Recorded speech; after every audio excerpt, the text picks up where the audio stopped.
Men who like to keep their morning routine simple will love these multi-for-him gummies, specially formulated with 12 key nutrients designed to support men's daily nutritional needs. Nature-made multi-for-him gummies help support muscle and bone health. It improves your immune health, and it increases your energy metabolism. With the quality you can trust, Nature-made multi-for-him gummies have no artificial flavors, no synthetic dyes, no high fructose corn syrup, no artificial sweeteners, and is gluten-free. Pharmacists around the world have recommended Nature-Made to be the #1 vitamin and supplement brand. So when you need something that's going to help you get you through the day, when you need something that's going to increase your energy to help you get you through that workout, to make you perform as an elite athlete at the top of your ability, try Nature-Made multi-for-him gummies, because you don't want to stop. To the 12th round.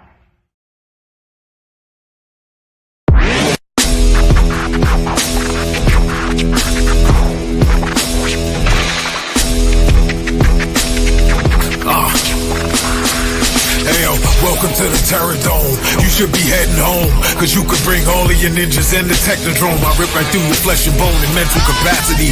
Flood your mind with atrocities and copious tragedies. This dark Sabbath is a lesson in street. Behold the church of the ghetto, feel the words when I preach. Amen.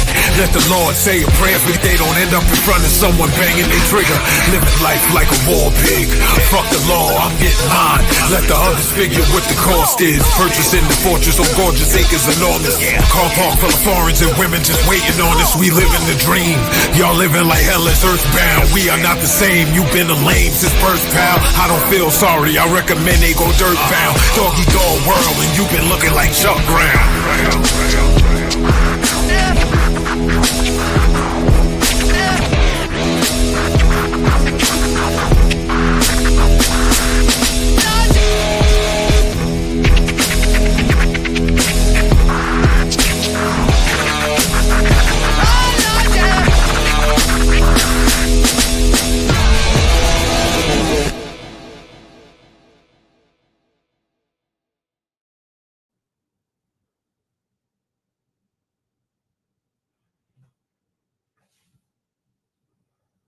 Oh, yeah. Well, beautiful people, best damn nation. It is Wednesday, and you know what time it is. It is the Best Damn Wrestling Podcast. My name is Brian Renegade, and with me, I have the best damn crew. They made some. First of all, this man came in all interrupting our beautiful intro. But he is the man with the master beard, the green-eyed bandit. If you see him in a dark alley, run, because he will beat you up and throw you in a trash can. He's your mama's favorite wrestler, and he can whoop your daddy ass, the one and only Roosevelt, the fighter. What's happening? Roosevelt, the fighter. What's happening? Anyway, for some reason, Roosevelt is not right now. But listen, man, we are so excited. I am so excited because we have a bruiser in the house. Someone who is an absolute legend within himself. Ring of Honor royalty right here that we're talking about. This man is a great wrestler. He is a gentleman and a scholar. He is going to be on this upcoming begging ass promotion, Mall Mania, whooping ass and taking names. Ladies and gentlemen, let me bring to you the one and only Beer City Bruiser. What's happening, man? What's going on? I don't know if I'm scholarly, but well, you know what I'm saying. I I think you are. Yeah, yeah. Now tell people to watch their mouth around you. Absolutely. Oh man, thank you for being on this show, my brother. How you feeling? I'm feeling great, and thanks for having me. I'm feeling real good. Yeah, man, absolutely. Before we go down your historic career, I want to thank you for your professionalism, man. I told you before we got onto the show, I saw the microphone, I saw the headphones. I said he came prepared. You Yeah, know what I'm saying? I used to be in the podcast game. A good buddy of mine named Tim Dennis. He still hosts a podcast. It's a fantastic podcast called Darkness Radio. And if Okay. you love paranormal, if you love aliens and ghosts and Bigfoot and all that, every Wednesday he has his Darkness Radio. And then on Tuesdays he does a real funny segment on it's called Dumb Crime, Stupid Criminals. Mm-hmm. It's for like his true crime Tuesday. And then Thursday, he always interviews like authors or actors and stuff like that within the paranormal realm. So darknessradioshow.com is where it's at. And I suggest people check it out. I pop in every once in a while, but I haven't been there in a while because wrestling picked up again. So I don't have Oh time for man. both. Well, are you a conspiracy theorist yourself, sir? You know Depends what on the I'm conspiracy theory. I have saying? some, and then there's some that I just think are ridiculous. I don't know. I think all conspiracy theories have a little basis to them. You know what I'm Well, saying? well, yeah, every theory has to have a nugget of truth. That's how it starts. It's Yeah, the man. conspiracy is when we get involved and start discussing what happened, not knowing what happened. Mm, But I there's know too always a much. nugget of truth. It is, man. I know a little too much. That's why I have a wrestling podcast. Nah, I ain't crazy. You know what I'm saying? I see how they destroy people's lives. Nah, I'm good. They're all Yeah, man. watching and listening. They all watching and listening. Beware. Oh man, absolutely, man. So let's start from the beginning, man. Tell us who you are, where you're from, and how did you become the legend that is Beer City, Bruce? Well, I'm the Beer City Bruiser. I'm originally from Milwaukee, Wisconsin, but now I live here in good old Charlotte, North Carolina. All Best right. move I ever made was getting out of the Midwest. The weather sucks and sports teams are good, but the way I got into wrestling, became the Beer City Bruiser, was some buddies. I've always watched wrestling. I grew up with it when I was like 7 years old. I first saw Brody and I was like, okay, this is it. This is for me. And I either wanted to be a pro football player or a pro wrestler. That's what I wanted to do when I grew up. Well, I got hurt in football, playing college football. They took my scholarship away. So wrestling it is. And the way I got into it was we used to goof off after the pay-per-views because, we're drinking at the pay-per-views. And Yeah. afterwards we'd go out and we'd hit each other and suplex each other. We weren't really backyard wrestling. We were just a bunch of drunk idiots, beating the crap out of each other because we just watched it on pay-per-view. Just boys being boys. Exactly. One of the guys there goes, "Hey, you've always wanted to be a pro wrestler, haven't you?" I said, "Yeah." He goes, "Well, my neighbor's a pro wrestler." I said, "What?" He says, "Yeah, they just had a ring set up in my yard because the news came out and they were showing how you can become a professional wrestler. Would you like to meet him?" And I was like, "Well, yeah." So he took me over. It's 11 o'clock at night, and I'm pretty drunk going on, knock on this guy's door. And a guy named Jet Bennett answered, and he kind of had a baseball bat behind his back, and he's all like, "Who's knocking at my door at 11 o'clock at night?" Right. We got to talk, and to this day, he's still one of my best friends.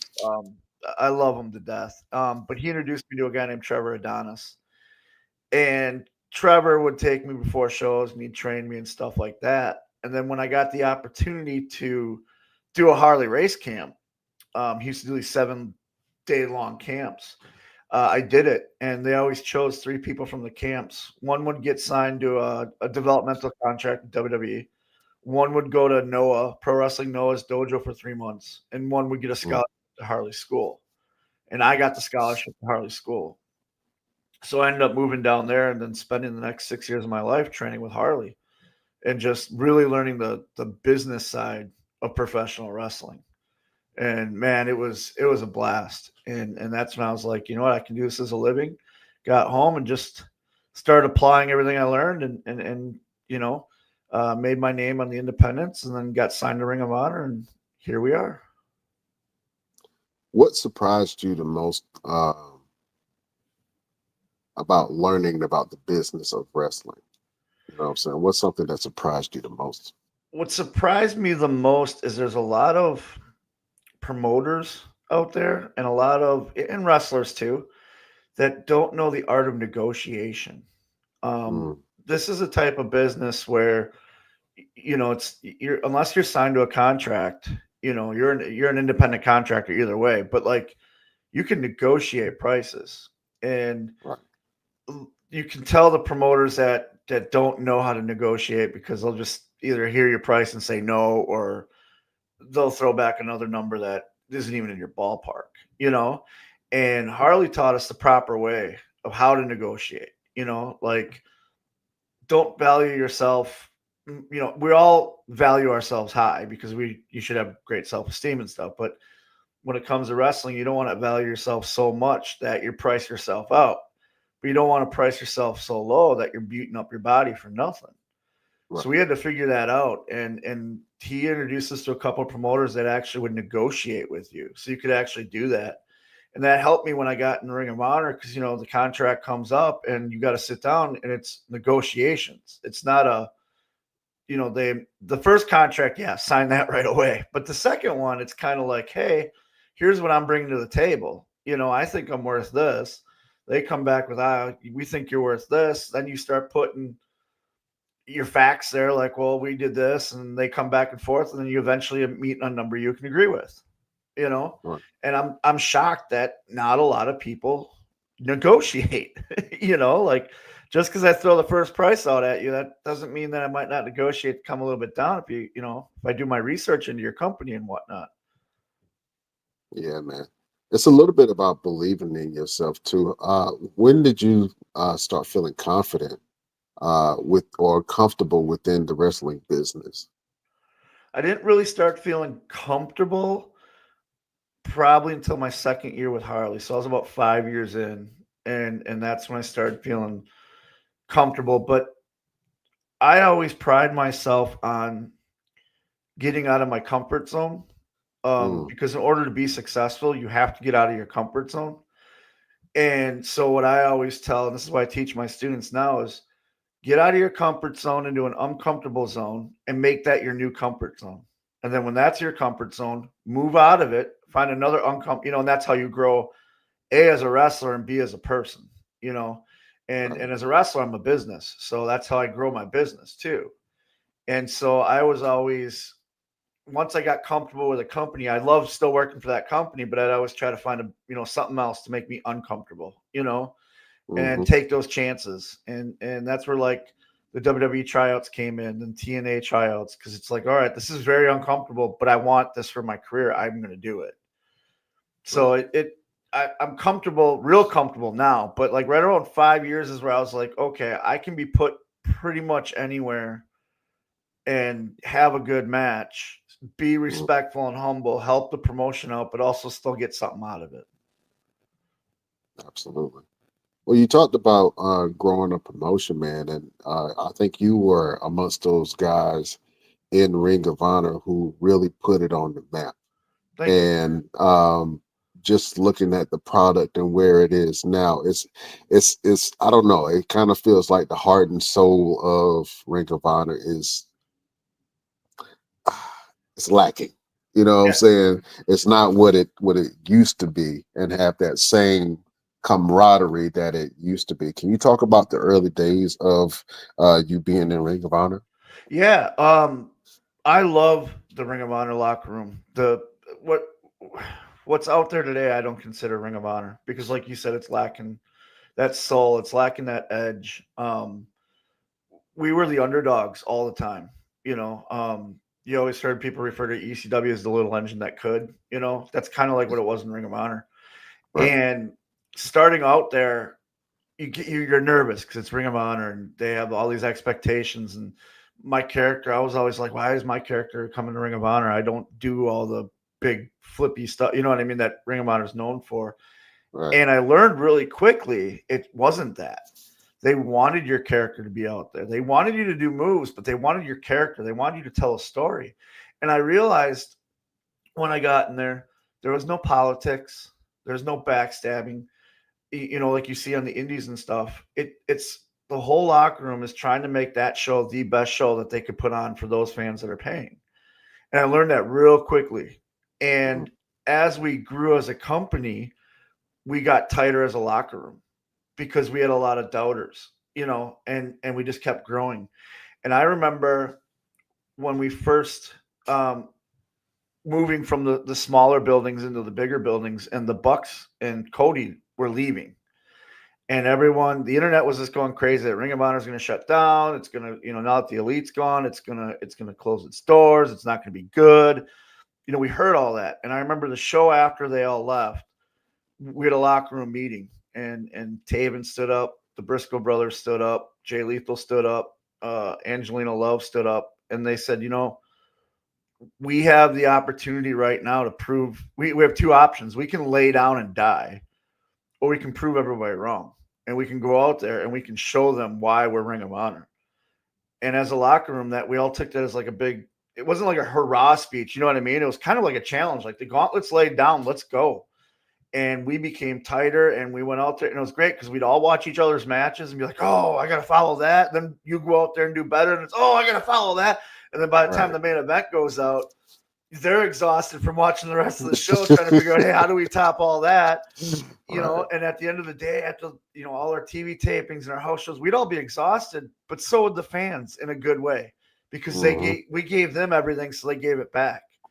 And then the pandemic, I think we kind of reinvented ourselves with the pure wrestling, and then the no fans TV tapings. That was some of the best stuff we put out. And it was just amazing and fun. And to this day, I still consider that locker room family. And whenever I see those guys, it's like we haven't missed a beat. In fact, I'm on a show with Cheeseburger. I have it circled on my calendar, and I'm counting down the days to see my little buddy Cheeseburger, because he was my first feud in Ring of Honor. So I finally get to be in the indies with him, and I'm going to give him a big old hug and get him really drunk.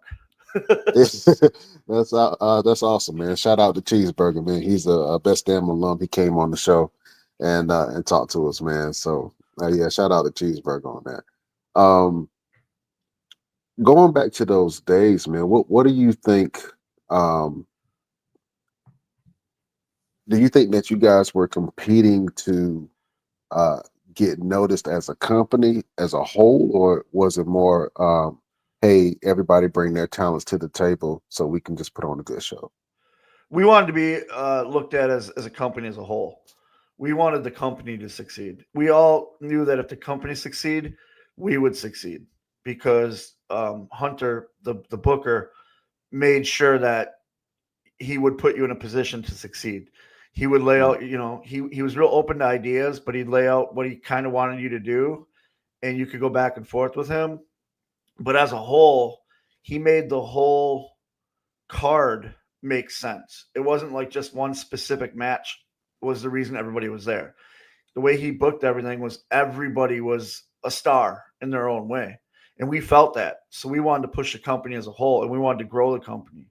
And I remember my first time there, we didn't have a Tron. We just had the girders, like that, with a curtain and an ROH thing, and just walking through that. And then I remember the last show, we have the giant Trons. We're surrounded by TV screens. We have on all the barriers, you know what I mean? Like we knew we grew. And it was, we could look around and go, that was us. We did that. The company's invested in us. We're going to invest in the company. And now look, we're successful.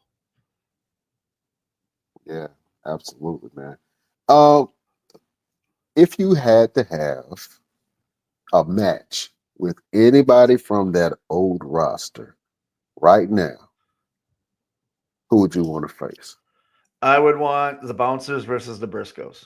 Me and Brian Malonis against Chicken and Jay.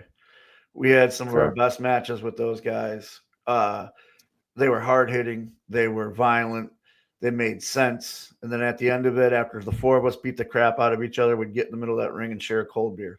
And it was just showing you can go out there and beat the crap out of your brothers, but at the end, it's out of respect. Win or lose, it's respect. Yeah. And our feud, we were heels when we faced them. We were baby faces when we were faced them. We never had a bad match with them. And some of my favorite memories are those matches with Jay and Chicken. and Brian by my side. And sadly, we lost Jay. He passed on, and then Malonis just recently retired due to injuries and stuff like that. So, but if I could go back to those days, man, that would be it. One of my favorite matches was Lowell, Massachusetts. It was my birthday, my 40th birthday. 41. And we wrestled them, and it was on their. We were supposed to be the main event, and they moved us to first because Chicken's wife had gone into labor. So he literally had to get done with our match. We set up an angle with God, and then he left, went to the airport, flew home, and his child was born. Oh wow. Yeah. Oh, that's crazy. Oh man. Let's go to your family, man. What did they think when you told them that you wanted to get into the wrestling business? So my mom and dad weren't on board right away. They thought it was just a stupid dream. They've always supported our dreams, but they were kind of wanting me to really lean into the football player dream. Mm-hmm. And when the injury happened and I couldn't play anymore, they were kind of like, okay, that was your dream. It's done. Get a 9-to-5 job. You had a kid at the time, I still have a kid, but you know what I mean? Mm-hmm. You have to support this child. And actually my son too. So I had two of them right then, and they just didn't believe in it. And then I remember the first time I wrestled I wrestled Honky Tonk Man, and I was the heel, and I got a Diet Coke can threw at me. And it was a little kid that threw it. And after the match, my dad shook my hand and he gave me a big hug. He goes, "You do this wrestling thing." He's like, "You're really good. That kid hates you." And ever since then, they've been on board. Was the can full? The can was full. I looked at the kid and I said, Where did you get that? And where's your mother? You need to be disciplined. The mom goes, "Who do you think bought him the Diet Coke?" And I was like, "Come on, lady." That's bad parenting right there. That's what I said. And my dad just loved it and ate it up. And my mom too. My dad's been like one of my biggest supporters since. And then my kids, I was already a wrestler when they, like, my oldest was like 5, I think, when I started. My son was not even a year, and then my other two weren't even born yet. So they kind of grew up with me in the business. So to them, it was just dad's going to work, Gotcha. They're when I got in the Ring of Honor and stuff, it was really big in their school. And there was one time my son and daughter were riding home on the bus from school, and some kids were talking about a match I'd had. And they look, and my son's name is Dakota, and they say, "Dakota, did you seen this match with this City Brusier guy? Like, have you ever seen him before?" And Cody goes, "I heard he's a dick." And they're like, "What? No. My son's like, "Yeah, that's what I heard." You go about a couple weeks later, and my son was he was a high school wrestler, and I go to one of his meets. So I was 8th grade, so he's doing wrestling, and I go to one of his meets, and I'm watching him, and it gets done, and I walk up and give him a big hug, and all of his friends turn and look, and the eyes just wide open, their jaws drop. They're like, he goes, "Oh yeah, that's my dad." So to them, it was, you know what I mean? It was just like an everyday thing. And then I met my wife in wrestling. So I met her through wrestling. Okay. So she's been my rock. She's been my business manager, my nurse, my, puts me in my place. Like, her and I have grown together, because when she met me, still only making enough to buy a piece of pizza or something. You know what I mean? I wasn't making any money. So she got to see the downside of in the struggle and the hustle of a professional wrestler. And then she got to see me, achieve the dream of all my dreams, getting signed, going to Japan, Madison Square Garden. She got to see all of it. And now we're on the twilight of my career. She gets to see me run a successful wrestling school and help out the next generation in the future and stuff. And she's always been by my side. So. Absolutely. Shout out to Mrs. Bruiser. You know what I'm saying? Yes. The lady of pain. That's right. Yeah. She gets it. You know what I mean? She always, whenever I have students come in and they have girlfriends, I always make sure they talk to the wife, because she lets them know, like, hey, life's going to get crazy. He's not going to be around a lot, and he's going to be sore all the time. All the time. Let me ask you a question, man. If one of your kids wanted to get into wrestling, man, would you be okay with that? And then what advice would you give them? I would be okay with it, but I would have to choose who trains them. If I can't train them myself, I'm going to find somebody that I trust. Because there's so many schools now that just open up and take your money and they don't do anything, and I want to make sure that they can do that. And then the advice I give them is I will help to an extent, like I'll let them use my name to open doors and stuff like that. But if they screw up, they got to answer to me, and that it's not going to be given to them. They have to work just as hard as every single person out there, sometimes even harder. Because I was friends with guys like, Ted DiBiase Jr. I was friends with Joe Henning's one of my really good friends to this day. And I saw the struggles that they had to go through to get, you know what I mean? Not that I cast as big of a shadow as their dads, but he's still, kind of have a shadow they would have. But I want them to work hard and create their own path. Right. I got a question. Can you guys hear me okay? Yeah. So Beer City. Hold up. Nice of you to join. You know what I'm saying? Look, I've been having technical difficulties, ladies and gentlemen. I'm out here at my fireworks tent and I'm making some money, so trying to put some things together. So I do apologize for me not being on camera. I know you love seeing my beautiful face with these pretty eyes and whatnot. But Beer City, you talked about your time with Ring of Honor and how Hunter would book shows, and I've had, I've been there with you a couple of times, working extra and talent, and I've watched how Hunter, and for those who know, is Delirious, would put things together. Talk about being able to pick his brain for certain things that you wanted to do in your specific match and building your own character. His brain, I don't know what wavelength he's on, but it's on genius level. He would. I knew Delirious before getting signed, and he was in there because we both broke into the Midwest, so we knew each other. We just became better friends in Ring of Honor, and the reason being is he always had an open door policy where you have an idea, you have a complaint, go to him. He'll leave his door open, come on in, talk to him. So we could go and be, okay, he'd always give you, he never booked just the one show. He'd be like, hey, this is where we're going to start, but we want to get to here. And then that middle part, he'd have an idea what he wanted, but he'd be open to your interpretation too, because his thinking was, your character better than anybody else. So he's not going to tell you how to be your character when it's your character, but he's also going to be there and be like, okay, once your character do this in this situation and make you think outside the box.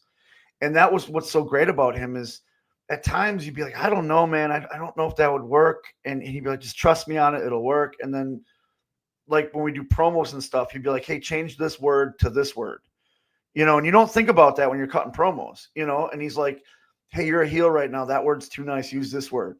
And so you'd use the word, you'd be like, oh my God, I sound like an asshole now. But that's because of the verbiage. You know what I mean? He never tell you what to say in your promo, but he would listen and he would break it down and go, I think if you word it this way, you're going to get your point across a little bit better. For instance, I used to do those 30-second TV ads to let you know what's coming up on the next episode of Ring of Honor. And I used to struggle with names, especially when we had the War of the Worlds tours. And I'd butcher names, like the Japanese names and the Spanish names. And, I'd do my best. And one day, Hunter, I'm in there, and I'm getting real frustrated because I just keep screwing this one up. And he goes, don't worry about it. I said, what do you mean? He goes, your character's drunk all the time. You shouldn't be able to talk in a fluid voice when you're a drunk. Drunks never remember names. Drunks never, you meet a drunk person and you tell them what your name is. They don't say it right back. He's like, that's your character. Do that. So it was really cool because these little 30-second clips, it was all about the show and the company, but I had my own little character twist on it. And people used to start coming up to me going, oh my God, that was great. And now we're calling so-and-so whatever you called him. You know what I mean? It's like, it was a fun little thing, but like he could see that where let's take this error and make it something that benefits everybody. And it was just amazing to watch. And when I got into production stuff, I made sure to go to him and go, this is what I want to do. And I got to shadow him, and he'd be like, go by Bully, watch Bully put this match together. And he really helped me through the learning production and getting on that track. One of the biggest things in Ring of Honor in your time was the top prospect tournament, where a lot of unknown individuals would come from the indies and get a chance to shine. And not saying you was unknown, but you was actually had the opportunity to get out there with this top prospect tournament. So tell us about that and how you felt being a part of that, a whole, situation. I love the top prospect tournament. I love the idea behind it. And the way you got into the top prospect is you had to do a tryout. And my Ring of Honor tryout, I originally wasn't gonna go do it. I had just gotten back from Harley's, and it was like a big fish in a small pond. And I kind of figured, okay, you know what, this is as far as I'm gonna go.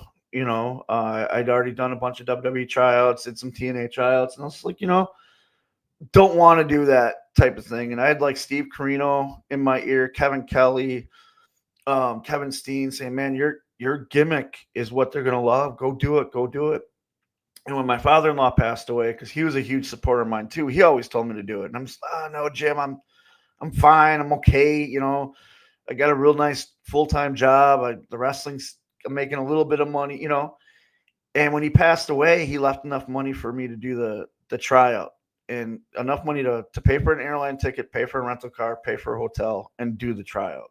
And I told my wife, I said, I'm not just going to go to do a tryout and just be a guy. I want to be the guy.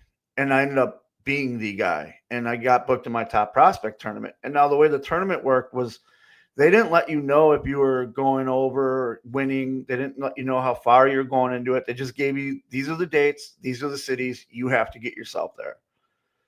And I was lucky enough where my first time in, I worked a guy from New England that a lot of the guys knew named Mikey Webb. So we were able to put together a pretty decent match in Nashville. And we had 2 finishes planned and all that. And then Steve Carino was the agent, came up, said, all right, Bruiser, you're doing this. And I was really excited. I'm like, awesome. Because the next date was in the ECW arena. And that had always been a dream of mine to wrestle in the ECW arena. But now not only do I get to do that, but I also get to do it in Ring of Honor on a television, episode in a top prospect tournament. And I got to wrestle Will Ferrara. And originally we were supposed to be the finals and Will was supposed to win the contract. But then Dijak at the time was talking to WWE and they didn't want him to go yet. So they switched it so that he ended up winning the tournament and the finals were him and Will Ferrara. But Will and I went out there and we looked at each other and said, hey, let's get ourselves a spot. Like, let's show everybody we belong here. And we killed it. And I just remember after the whole tournament talking to everybody in creative and say, hey, you got my number. And they're like, no, we got more dates for you. And by the time I got home, I already had more dates from Ring of Honor where it was like, okay, I'm going out. And then they started working me in the storylines. And then Silas and I got put together, and that's when the contract came about. Absolutely, man. You speak a lot, and I'm listening to you, and it's inspiring. I don't even know if you know this, but it's inspiring because I'm listening to your story, and I'm like, man, you really bet on yourself. You know what I'm saying? And no matter, what windfalls that you had, what I'm saying, during your career or during your your football career, you really bet on yourself, man. What advice would you give your students about betting on themselves to achieve their dreams like you did? You've got to take a leap of faith when it comes to your dreams. Dreams are called dreams for a reason. They're bigger than life. But you have to be willing to. One of my favorite games is Assassin's Creed. And in Assassin's Creed, they have what's called the leap of faith, where you have to climb to the highest point in the city, jump off into a hay bale. Mm-hmm. And I kind of consider that, like in wrestling, you have to do that. You have to bet on yourself sometimes. You hear no all the time in wrestling. I tell my students all the time, you're going to hear no 100 times to the one yes. But that one yes, show them why they gave you the yes. Because that one yes will lead to another yes, to another yes, to another yes, and you'll just keep going up the food chain, keep growing. But there's going to become a time where you have to take a leap of faith. One of my students, Jack, he came to me and he had a tryout they were offering a tryout for Marvelous in Japan, but it was in California, and he'd have to miss work and he'd have to miss some important stuff. And I said, man, the only way to know where you're at on their radar is to take a leap of faith. You can afford it right now. You're young right now. Take that leap of faith and see what happens. So he went over and he did the tryout, and guess what? They chose him, and he went to Japan for 3 months, and now he's a regular part of their roster. I think he's going back this fall for another 3 months. You know what I mean? It's like you have to take a leap of faith. You have to bet on yourself. You have to believe. Otherwise, your dreams don't come true. And that's just the way I was always raised. Is the only person that can hold you back from accomplishing your dreams is you. You're your own worst critic. You're the one that has to deal with the anxiety. You're the one that has to deal with the heartbreak, But on the flip side, you're also one that gets to live with the spoils. You're the one that gets to live their dream. You're the one that gets to control your life. And I don't handle 9-to-5 jobs when people are telling me what to do. I kind of like to be in control of my own schedule, and I'm a creative person, and this is just it. And I'm glad that I took the leap of faith, and I'm glad I bet on myself. And it inspired my kids, where all my kids right now aren't working towards regular 9-to-5 jobs. They're all working towards their dreams, and they're succeeding at it, which is really cool to see. Oh man, that's awesome. I love that. Roosevelt, you still with us or you sleep? No, I'm here.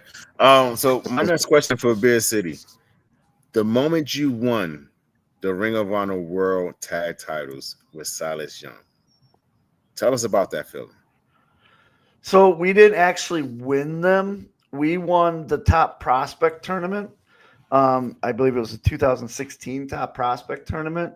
And then that led us to doing feuds. And all the times we'd win, we'd get DQ'd. So we never really won the belts. But I remember they told us, hey, because we were just thrown together last minute. It was literally Hunter walks up to us and said, you know what? Your character's a drunk that loves to fight. Silas's character hates everybody. You both from Milwaukee. Why wouldn't he like you? So we're putting you together. We'll see if it works. Okay. We went out with War Machine, the Viking Raiders now, and ended up just killing it in Minnesota. And we had such good chemistry, they ended up making it a feud and put it on TV. So they told us, we can't put the straps on you right now, but we're going to build you up. We want you guys to win the Top Prospect Tournament. And not only did we get to win the Top Prospect Tournament, but we got to pin one of the Briscoe brothers, which when you think Ring of Honor, when you think Ring of Honor tag teams, you think the Briscoe brothers. And for us to pin them in Milwaukee in the finals was a really good feeling. And it was kind of like where I was like, okay, I've got some footing in this company. They believe in me, and it felt really good to have the company behind you. Absolutely. Now you've been in some pretty stiff matches, man. Who do you think that you have the best chemistry with when it comes to stiff matches? There's a lot, man. The Briscoes, obviously. I remember the first time that Malonis was with me, and we were working the Briscoes, and I already worked them at least a dozen times with Silas, but he says, I'm so nervous. They beat the crap out of you and all that. I said, no, man. I said, they wrestle like we wrestle. They work like we work. They're snug but safe. I said, but I'll tell you what, you're going to get home Monday and you're going to be sore all week long, and bruises are just going to show. And that's how it was with them, because they had one button, and that was go. I did that with Silas whenever Silas and I would work. Vincent, when we did the bar fight without honor match in Vegas, we were wailing on each other because it was a pay-per-view, and we wanted to show the people, hey, this is a fight. I had amazing chemistry with them. And then my boy Shane Taylor. Shane and I hit each other so hard sometimes, because I found when you're more respect, more friendly with the guy, you kind of lay it in there. And we were in San Antonio, and it was a survival of the fittest tournament, and they were putting us on there, and Shane goes, and we were both just freshly signed to the company. And Shane says, let's go out there and let's lay it in. Let's make this look like a fight. because let's give them a reason to push us even harder. I said, yeah, man.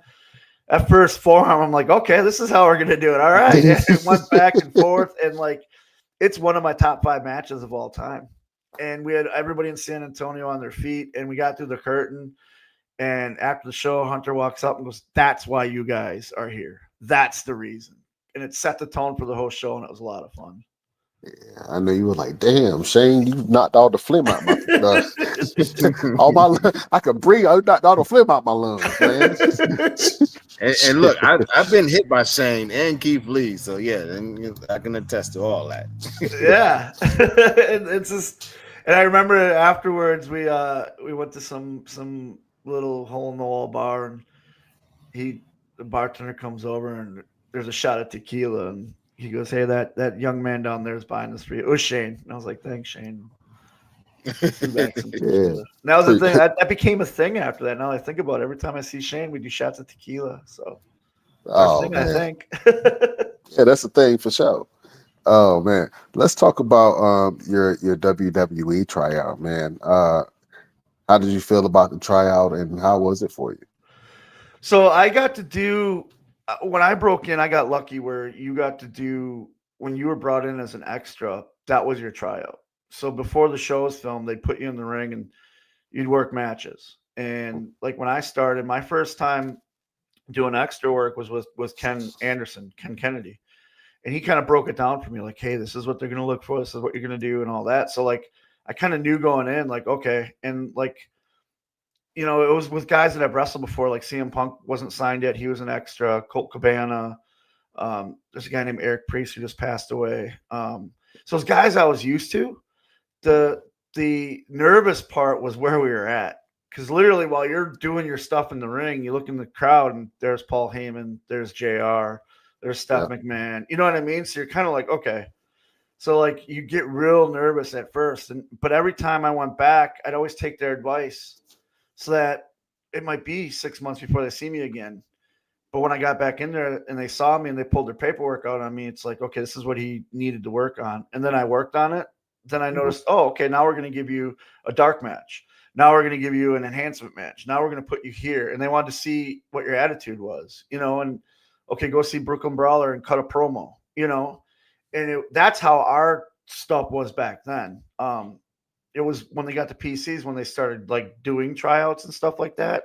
So I never officially got to do one of those. Mine was always before TV and doing that. And I remember my last time I was the fake Bray Wyatt, and John Cohn is an old Harley referee, and he was in charge of extras. And I said, "Hey, Johnny, like everyone goes and works out, right?" He's like, "They roll around, but you don't need to do that. They know you can work. If you want to go down to Orlando for the tryout, like I can set it up right now." But I literally had the Ring of Honor contract sitting in my email, and I just hadn't signed it yet. So I was like, do I take the money? Do I take the contract, or do I do the tryout? And I was like, you know what? I'm going to take the contract now, build a name for myself, because this will always be there. And that's what I did. Man, you just mentioned that you were the fake Bray Wyatt. Did they? At which period of time were you a Bray Wyatt character? When Bray was feuding with Roman. So there's the Monday Night Raw where Roman's doing a promo and Bray's music hits, and I come walking down the ramp, and Roman Superman punches me, and I bump on the ramp, and then he rips off the wig I was wearing and realizes it's not Bray, and then Bray attacks him. And then the next night, then on SmackDown, he's doing it again. The music plays. I walk out and I just hold the lantern, and then he jumps him from behind, and I went to the back. And there's a really cool picture that I share every year on the anniversary of Bray looking up and he's laughing. In the background, there's me with my hand on it. But the way I got booked was John Cole. I was at a show, and John Cole calls me up and he says, "Hey, are you still fat?" I was like, "What?" He goes, "Yeah, you still big?" I was like, "Well, yeah." He goes, "You still got a shitty beard?" I said, "Well, yeah, I miss you too, John." Screw you. I'm like, "What's going on here, John?" Hurt my feelings. He goes, "Hey, you want to be on Raw and SmackDown?" I'm like, "Sure." He's like, "Cool, show up. Here's all that. I'll put you on the list." I'm like, "Okay." So I get there. I said, What was with all that? Like, and he goes, "Oh, no, you'll find out why." And then I found out why. And I was like, okay. And the way it all came about was they were looking for that. And Joe Henning and Bray Wyatt are like best friends. And Joe had kept saying, "You look like." I used to be Dinty Moore, and he goes, "You look like Dinty. You look like this guy from Harley. You look just like him." So when this whole idea came up, my name was on the forefront, and that's why it all led to, "Oh, are you still big?" And yeah, and it was fun. It was a lot of fun. I got to hang out, meet Wyndham, and because of the connection with Joe, I got to talk to him, and then we talked afterwards. He's the one that says, "Hey, you should use Sister Abigail now in the Indies because you did this," and that's why I do that variation of the DDT out of the Sister Abigail. And I remember when Vincent was coming up with the character, he got in touch with Bray and stuff to run over ideas and stuff like that. And it was a lot. He was a really cool dude. It was a lot of fun to learn from him and such a creative guy. Yeah, absolutely. Bray Wyatt is one of my all-time favorites, man. Ever since he was Husky Harris. That's right. That's right. You know what I mean? I've been following him since Husky Harris, man. And it was I know when he came back, man, it was something that we all popped for. Yeah. You know what I'm saying? And I was super excited to see his run. And unfortunately, his time came way too soon, man.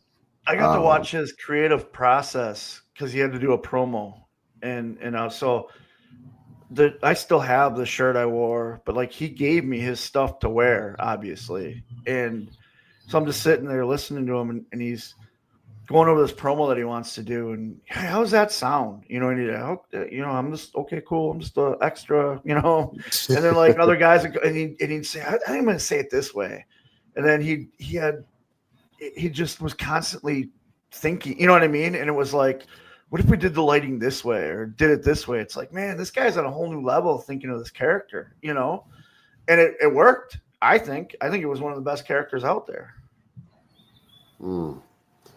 Absolutely, man. Well, like I said, shout out to Wyndham or Bray Wyatt, man. Absolute legend. Oh man. So your time in TN. Go ahead. I got another question. So you work a lot on the independents, and one of the bigger companies that you work for here in North Carolina is AML. Talk about your time with AML and the dynamic storylines that you've been a part of. Oh man, AML is home.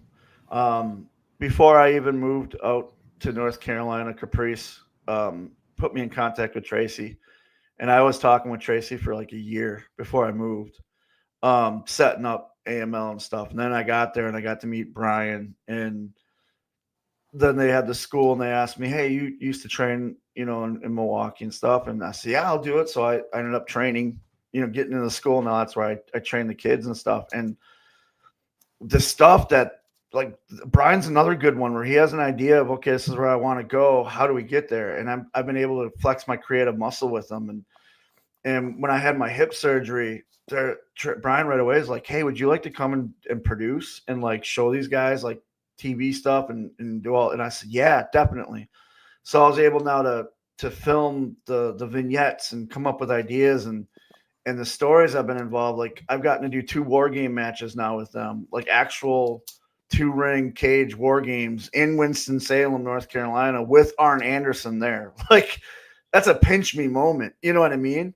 Right. But learning from guys like CW and George South and like, again, Brian's that type. Here's where we got to get to. How do we get there? And we'll sit and we'll talk. And then just hearing those two throw in their 2 cents, and we all come up with this great angle. And the White Mike turn was one of my favorites because they're like, we need to turn White Mike, and we started all just throwing ideas at the wall.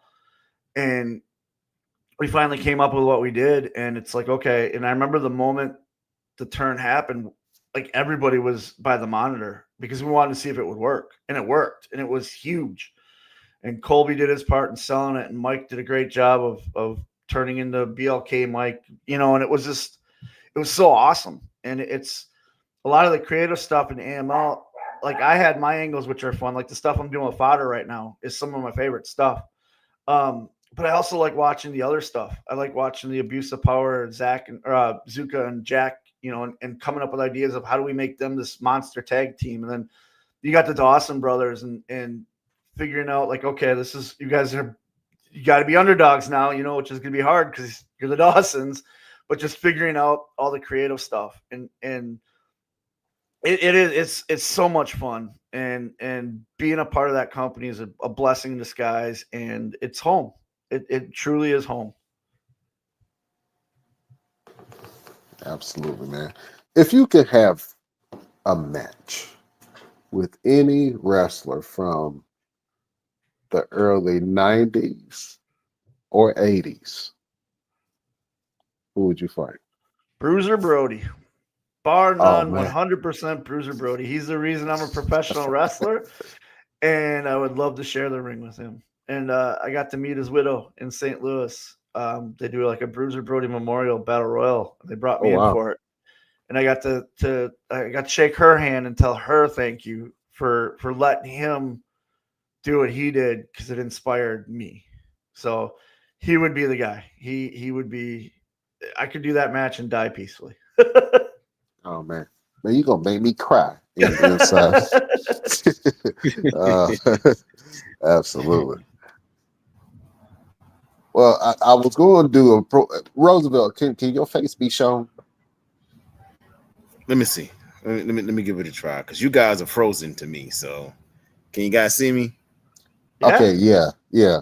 Don't worry about us. You just keep moving your face and smile the whole entire time. I just want to see nothing but teeth. Yeah, because if your face get frozen, I want it to be on a good face. You know what I'm saying? Exactly. Bruiser, listen, you have the gift of gab, sir. Thank you. And you have been doing this thing for ever. And I want to test your chops real quick, if that's okay.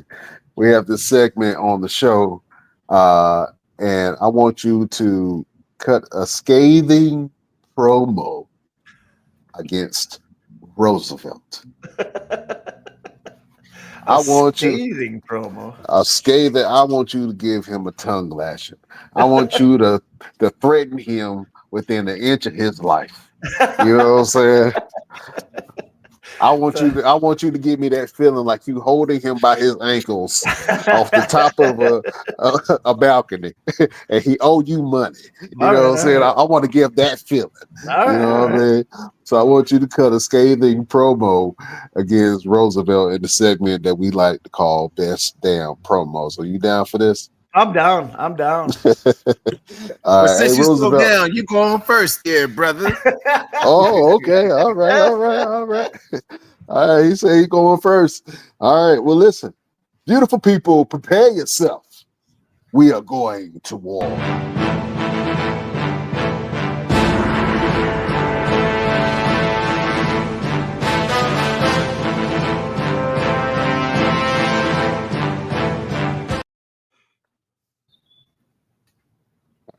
It's on you. Me first? Yeah. All right. Roosevelt.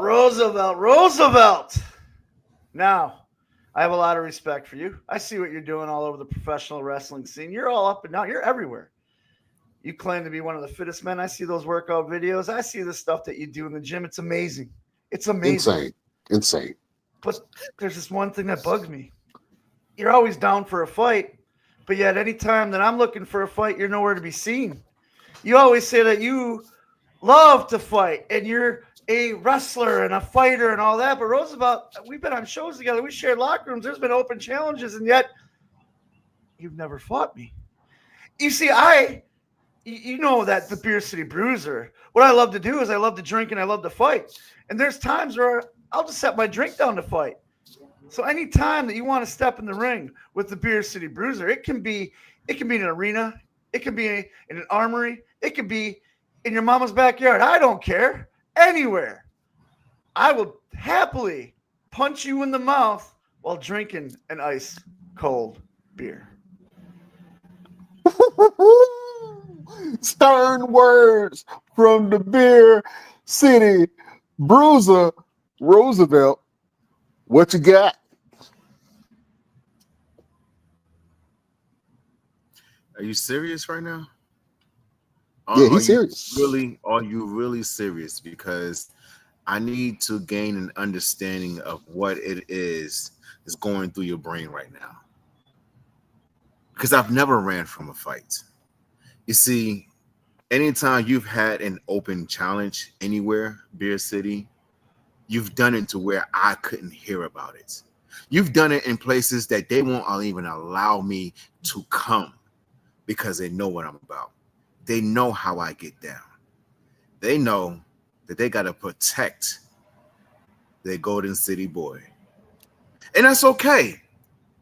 There's nothing wrong with that. It's nothing wrong with being protected until there's no more protection. You dare think that you can hit me in the mouth? And what do you think is going to be the result of that? I'm going to lay down, look up at you, and apologize for anything? I don't apologize for nothing, except for the fact that I have not gotten a chance to get in the ring with you and show you just why I like to fight.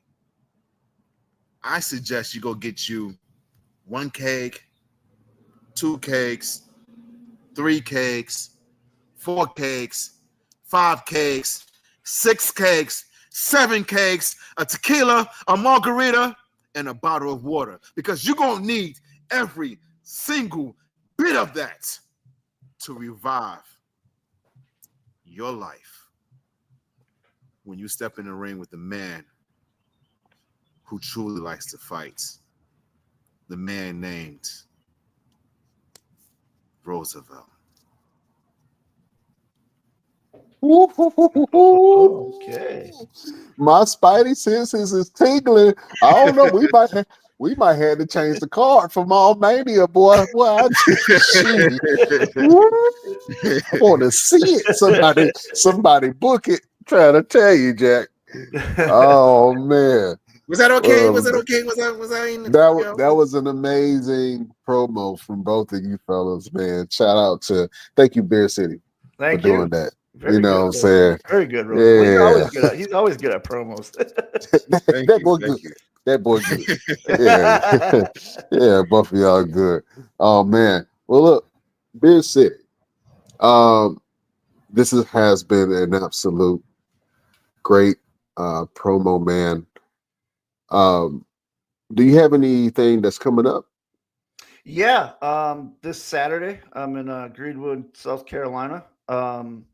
At a farmer's market. I don't remember the name of it. And then on Sunday, there it is, Market Mayhem. And then on Sunday, AML Wrestling is in at the Benton Convention Center in Winston-Salem. I'm not wrestling on the show. My last match with Fodder, JBL came in and clotheslined me to hell, and I, took a few bumps and bruises. So I will be doing the production role in the back. But don't miss it. I mean, look at that $1 Million Man, Matt Riddle. Clara Carter just cut one of the best promos I've ever seen her cut for this match, and she's getting it. And then a babyface Brad attitude, like, come on. Like, there it is. So that's where I'll be this weekend. I'm very excited. I'm excited to return to South Carolina, and I'm excited to watch some great action on Sunday. Absolutely, man. That's a great show, man. So y'all make sure y'all go and check that out. Check out the Bruiser getting busy. You know what I'm saying? Oh man. Well, listen.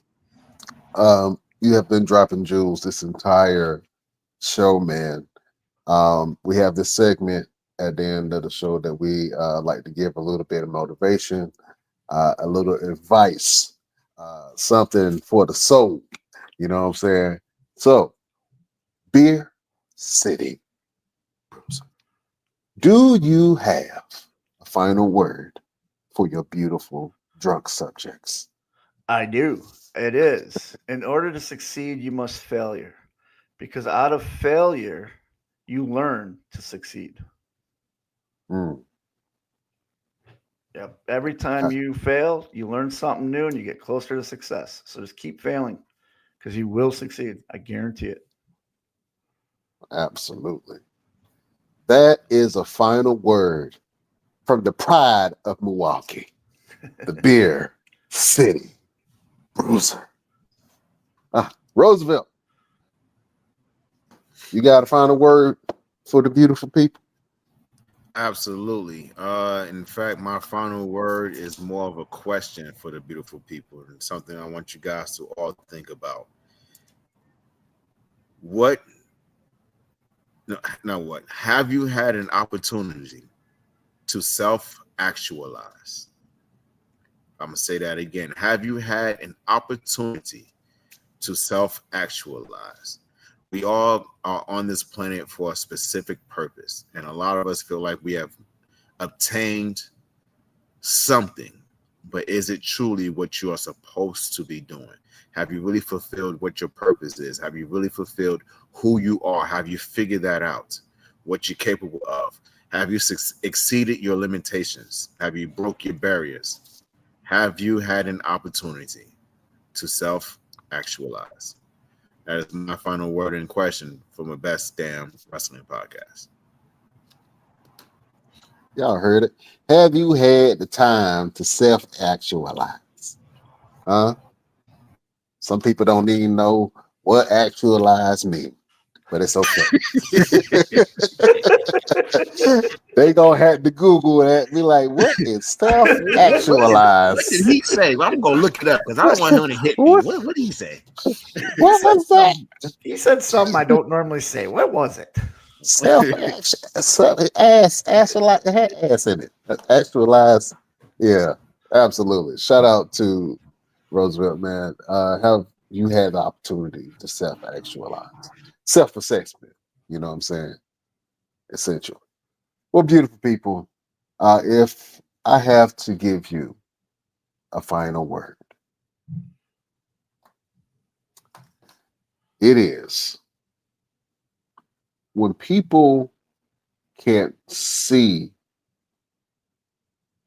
who you are, show them what you are. You know what I'm saying? If people can't see who you are, to show them what you are. People can't see your value and what you bring to the table. You might be at work and a group project comes up and you get thrown a task and people question if you can do it or not. You know what I'm saying? They can't see the work that you put in. People don't see the hard work that you put into yourself. They don't see what you do when you go home. They don't see how you wake up, how you pray. What you eat, how you take care of your family. They don't see everything that goes into who you are. You know what I'm saying? So if I've learned anything today from the Beer City Bruiser, it's believe in yourself. That's right. You know what I'm saying? Yes, sir. And when you believe in yourself, that activates something inside of you to say, hey, I have value. Hey, I have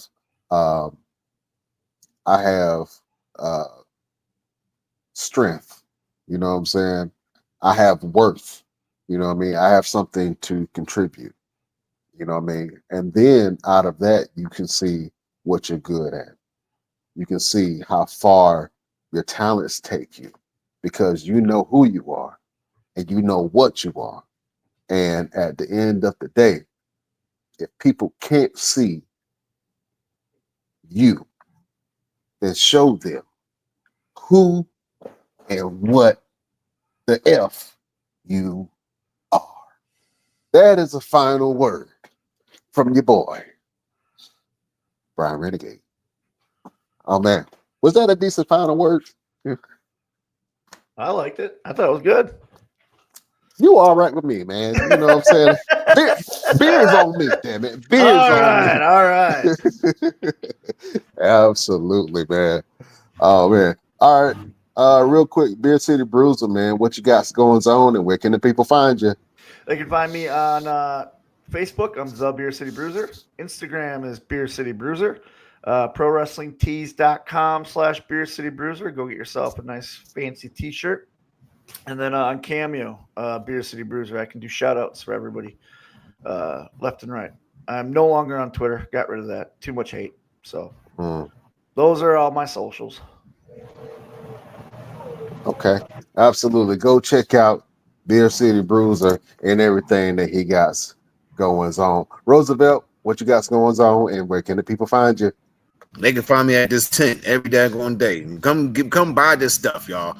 I'm sick and tired of listening to sleeping out here in the car. Come buy this fireworks so I can take my behind home. Please help me, please. But I'm located 3517 Strickland Road in front of the Home Depot in Raleigh, North Carolina. If you guys are interested in buying fireworks and preparing for your 4th of July celebration, this Saturday I will be in Florida. I have a studio taping with Just Wrestling number 6. This will be the final Just Wrestling taping that we will be doing. And of course, we got the big show coming up August 17th in Greensboro, North Carolina at the Four Seasons Mall, where you'll be able to have the grand opportunity to see our guests be a City Bruiser. Get out there and get busy, man. We got a dynamic card lined up, and I can't wait for us to tell you. We ain't gonna tell you today. I'm gonna tell you today. I'm gonna show you right there. Yeah, that's just some of the people that's going to be on this card, man. Now we're planning a big show, unlike North Carolina has ever seen. So this is going to be absolutely amazing, and we still adding people. You know what I'm saying? Everybody's hitting up Roosevelt phone like, how the hell can I get on this card? You know what I'm saying? All that talent you got on there. They want to get on there with all that talent. Man, listen, I told Brian, I said, man, you stop, because you're gonna have these people knocking at my door talking about, can I cut your grass and whatnot. And I live in an apartment. I don't need you to cut my grass. It's covered already. But you guys can find me on TikTok, official _ Mr. Everything. I got pro wrestling tees and all that too, but I don't know where to promote it. I need to start promoting this stuff again because I need money. I need money. But you guys make sure you follow the podcast too, man, because we got some amazing things coming up, amazing interviews coming up. And of course, you got to follow your boy Brian and all his food ventures. So tell him, Brian, where they can find you at. Oh, yeah. You can follow me on all platforms at Brian Renegade, wherever you,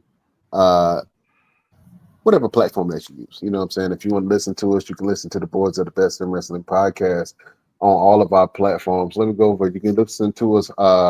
You can check us out on Instagram at the Best Damn Wrestling Podcast. You can go over to our Facebook group, Best Damn Wrestling Podcast. We got a Facebook page, the BD Wrestling Podcast, where we put all of our content. We still have an X, but we don't go over there because, we kind of protested, but not really. On the Best Damn Crew, you can go over to our Twitch, the Best Damn Wrestling Podcast. We still got a TikTok, Best Damn Wrestling Crew, and you can go over to our website, www.bestdamnwrestlingpodcast.com. If you want to learn more about the event that we're putting on, it's called Mall Mania.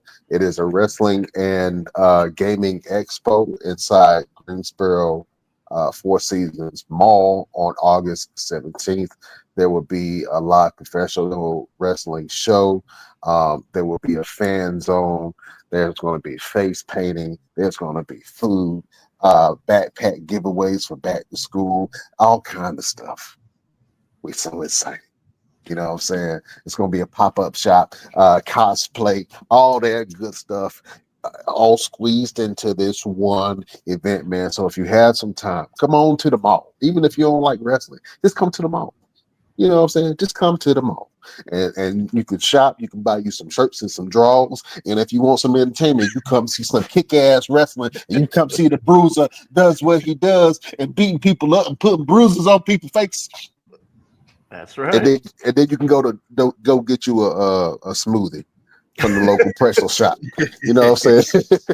So absolutely. Man, so y'all go check that out. Just look at this card, man. It's a stat card. And if you have not been familiar with a lot of this talent, trust me, after this show, you will know who a lot of this talent is. I would say it. I don't know about Milwaukee, but I know that North Carolina has some of the best wrestlers in the world. Oh, we are going to prove it. I agree. We are going to no slight to Texas, no slight to New England and Boston, no slight to Florida because I know they do their thing. Shout out to Georgia. Georgia been in the game for a while, but look at my face. Nobody does wrestling like North Carolina does wrestling. You know what I'm saying? And the Bruiser couldn't attest to that because he's whooped many a ass from in North Carolina. Best thing I did was move to North Carolina. He came to North Carolina just so he could whoop ass. That's right. You know what I'm saying? Sure did. Specifically, he specifically came here so he could whoop ass. You know what I'm saying? So shout out to the Bruiser, man. But I'm excited to see what you do during this show, man, and I'm excited to see what you have planned for the future. We are going to share and continue to support you and all that you do, my brother. And it was a pleasure. You said earlier that you were a scholar. I would have to disagree with you, sir. You are a wrestling scholar. You know what I'm saying? And you are a friend of the show. So thank you so much for being on. Thank you for having me. I appreciate it. Thank you for everything. All right, now I need one more thing from you though. Yep. I need you to help us in the show. Okay. So I only want you to say one word. And I hope that, you know, your wife don't mind you cussing. I hope ain't none of your kids around. You know what I'm saying? You could tell your pastor or your religious leader that you apologize later, but I just need you to say the word damn. Okay? Damn. All right. Yeah, well, so you said that. See, that was a good one. You got to wait till the cue. You got to wait for the cue. I got to give you the cue. I didn't know it was a cue. Okay. You can't give me that amazing warm up down. Okay. Were you drinking before the show? Did you? Do I not drink? Okay. You had a libation. You had a libation or two. It's okay. I had a pre-workout beer, and a during workout beer, post-workout beer. Yeah. Absolutely. Stay in character. I love it. All right. Beer, City Bruiser. You ready to do this? I'm ready. Now let's do this. All right, let's do it. Beautiful people, best damn nation. Thank you for joining us. We will see you next week on the next Best Damn Wrestling Podcast. Boy, that damn belong on a movie. You need to do some voice acting. I'm telling you. you need to do some voice acting right now. I saw about 12 characters in my head when you said that damn, man. Thank you. Listen, man, we got to have you back on the show. And look, and if nothing else, I want to bring you back on to talk some conspiracy theories. You know what I'm saying? Let's do it. Let's do it. You know what I'm saying? Because I believe a lot of stuff. You know what I mean? Absolutely. I'll plug that show again. It's Darkness Radio. You can go to darknessradioshow.com. And if you go back in the archives, last year is when I was doing it. And Tim still does it. It's Tuesday, Wednesday, Thursdays, live shows. They're great. Oh, man, get your ass on another episode, man. Go ahead and hit it up. Like, all right, yeah. Let's get on. Let's do it. You want to hear some interesting ghost stories, conspiracy theories, and aliens? He's the guy to go to. Trust me. Oh man, absolutely. So shout out to them. All right, beautiful people. We can't hold you no longer. Thank you for everybody that watches us here and overseas. We appreciate you. We in 40 plus countries right now, so everybody that listens to the Best Damn Wrestling Podcast, we appreciate you. You know what I'm saying? You could be listening to anything else, but you ain't. You checking out your boys, and we love you for it. As always, shout out to the truckers. You know what I'm saying? You lifeblood of the country. And shout out to all those in law enforcement and in the military. Thank you so much for your service and everything that you do. Beer City, next time I see you, we're going to be surgically removing your foot from somebody's ass. So I already know. Sounds good to me. They're going to have to cut them open to remove your foot out the ass, man. That's what I'm talking about. Keep on stuffing my holes in people, brother. I will do that, definitely. All right, absolutely. All right, we can't hold y'all no longer. We'll check y'all out next week.